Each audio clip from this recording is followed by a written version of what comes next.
série Nafi mu bëgg xam nan nga casting bi nan la demee ak nan la ñëw ba intégré Marodi TV. Donc ça s'est passé très rapidement comme ça dama yeewu nii am yenn lu ma waroon def ñu woo ma téléphone sama benn belle-sœur woo ma téléphone na ma écoute comme yaa ngi def ay pub et tout ça dafa am sama benn xarit bu ne ma dañu soxla fële Marodi benn actrice donc profil bi yow la woon sa profil la woon ma ne ko mun ma ne ko ok bon j'irai mu ne ma mais par contre c'est urgent donc noonu laa demee foofu def sama casting tranquillement ça s'est très bien passé et puis on a tourné le même jour quoi.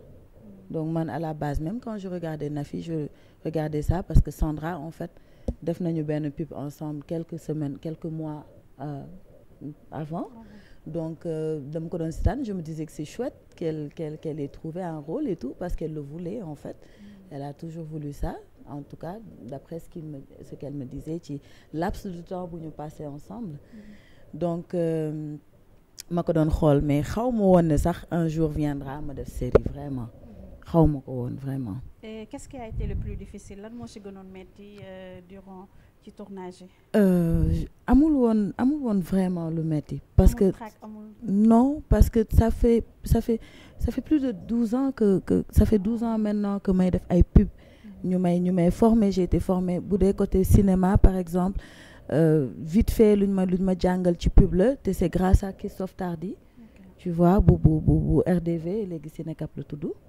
donc vite fait foofu la je me suis laissée aller en fait luñ ma wax loolu laay def après j'ai compris que le truc il suffisait juste d'être naturel et de faire ce qu'on te demande c'est tout. D'accord donc c'est venu naturellement nekk loo xam ne da nga ko jàng. non lan moo la gënoon marqué ci série bi benn séquence. li ma gën a marqué je pense que moom ñëpp dañ may poser question boobu. Il y a deux choses qui m'ont marqué là-dedans. J'ai eu beaucoup d'appels des femmes qui ont vécu ça, qui voient leur enfant, qui peuvent pas leur dire que ñoom ñooy seen yaay. Et quand ces gens-là me parlent, en fait, ça me donnait encore envie de jouer encore plus parce que elles me demandaient tout le temps comment tu fais en fait. C'est comme si quand on te regarde, c'est comme si tu l'as vécu parce que c'est des femmes qui l'ont vécu qui me parlent comme ça. Et ça m'étonnait en fait. Donc là, ça a commencé à expliquer leur histoire qui me permettait moi de mieux comprendre ce que je dois faire donc loolu moo ma gën a marqué après am na séquence aussi bi may ñëwee di sukk ci tànku Nafi mu nekk hôpital may jooy en fait boobu ça m'a vraiment marqué parce que sam papa dafa amoon dafa amoon insuffisance rénale donc du coup c'était un truc que j'ai vécu mais vraiment voilà. Nafi lan la changé ci sa vie en fait. Bon, je ne sais pas du tout. Je ne sais pas. En tout cas, quand je passe dans la rue des fois, on me dit Binta et tout. Bon, on m'appelle Binta déjà, c'est drôle. Parce que moi, je parviens à me séparer de mon personnage. Mais bon, sans ça, je mënuma wax ne bon, peut-être nit yi ñu ngi koy gis, mais man xawma vraiment. Je me prends pas la tête en fait. D'accord. En fait, man bu ma la doon seetaan jooy yu métti et tout ak fi ñu la kidnappé ak yooyu noonu après sooy seetaanaat da ngay est-ce que di nga retrouver wu sa bopp ci rôle bi. En fait d'habitude su may seetaan sax c'est pas pour me retrouver dedans c'est juste pour voir les erreurs que j'ai fait après mu mën ko rectifier tu vois donc noonu lay seetaane mais du ma seetaan pour à chaque fois damay xool ndax est-ce que lu ma def baax na donc après je me dis non baaxul tane na peut-être wala baaxul dinaa gën a yokk dinaa ko gën a améliorer beneen yoon noonu laay seetaane. D'accord. Tu es mère? Pas encore. nga koy dund am doom après nga retrouver ak sa doom ban sentiment nga doon am. Je pense que jigéen bu juddu bu nekk rek soo demee ba nekk muskalaf da ngay ñaan yàlla déjà am doom donc instinct maternel bi muy fi après booy xool tam sa lien yow ak sa yaay. Je pense que c'est très facile pour toutes les femmes de jouer le rôle d'une maman vraiment. D'accord. Da nga am looy def en dehors série bi wala way bi wala. Je fais des pubs en même temps. Je travaille avec des boîtes. Je suis en tant que modèle aussi. Je fais des poses photos. Le maquillage aussi, c'est une passion pour moi. Donc je maquille, ça m'arrivait de maquiller. Donc je fais aussi du relooking et plein d'autres choses en fait. Plein d'autres choses. Vous êtes en couple? Oui, je suis mariée. Est-ce que di nga am temps toog toppatoo sa jëkkër parce que li nga Ah. wax yëpp surtout. D'ailleurs, je lui fais un gros bisou de passage et je lui dis que je l'aime très très très fort. Jonge nga de. Léegi Mën nga togg léegi cordon bleu nag moom est-ce que cordon bleu là je ne sais pas mais dama lay poser benn question comme xam naa mosuñu la poser question. doo bàyyi ma poser question yi bàyyi ma may la bii rek. demal.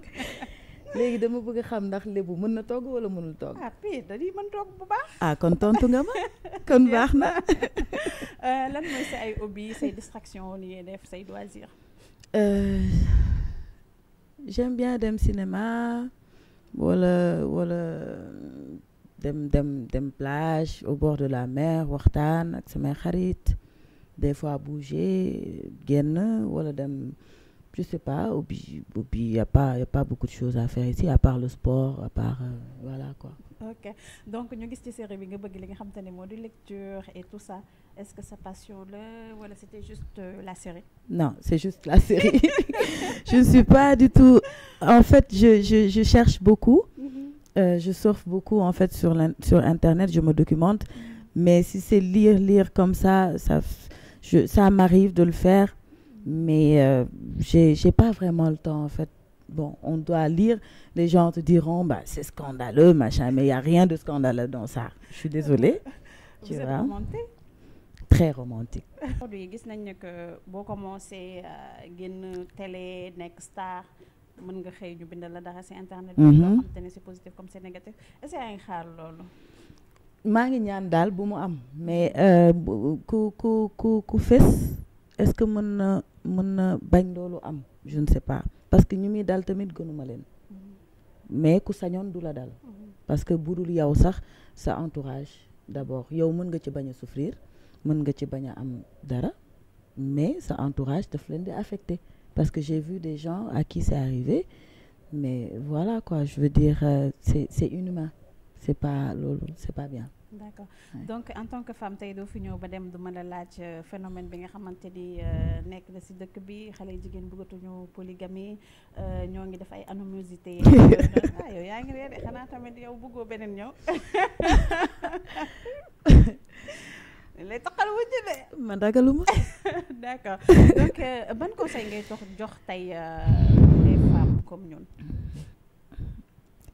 loolu c'est plutôt pour affaire polygamie et monogamie je pense que c'est juste que ñaari nit bu ñuy sëy dañu war a waxtaan balaay dara ba ku nekk xam sa moroom fi mu féete pour ne pas que mu am ay problème parce que problème yu bari yi fi am instant bi ñàkk waxtaan balaa ñuy sëy bokk na ci et beneen facteur bi mooy des fois destin mën na ko def yàlla mooy def lu ko neex donc côté boobu noonu c'est pour moi c'est délicat d'en juger parce que je ne suis pas dans ce cas-là je ne sais pas ce que ces gens-là ressentent donc mais lenn rek laa xam balaa ngay dugg ci dara ngay partager sa vie ak benn nit c'est important ngeen toog ngeen waxtaan ci après bu ngeen trouver benn terrain d'entente benn kii nu mu tuddati le mot ba jazakallah khairan.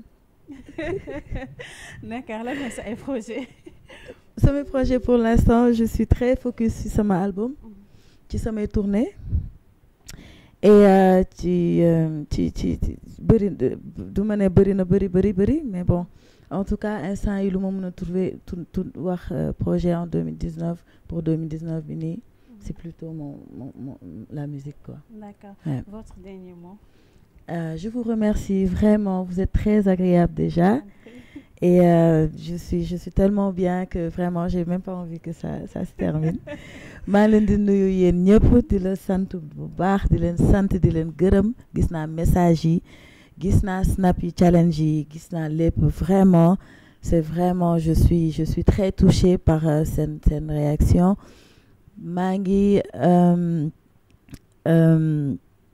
maa ngi sant samay wayjur bu baax di sant sama yaay bu baax di sant sama goro bu baax aw ma fayam di sant itam sama jëkkër ci soutien bi ma li may soutenir ak samay xarit ak sama équipe maa ngi leen di gërëm di leen sant.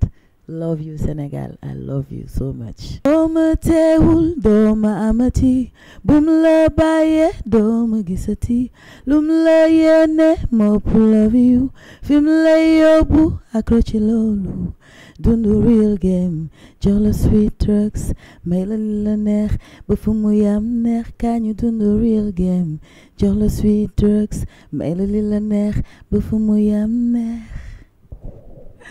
internet IGFM ñoo ngi leen di jaajëfal ñoo ngi nekkoon nag ki nga xamante ni moo di Sonia jërëjëf.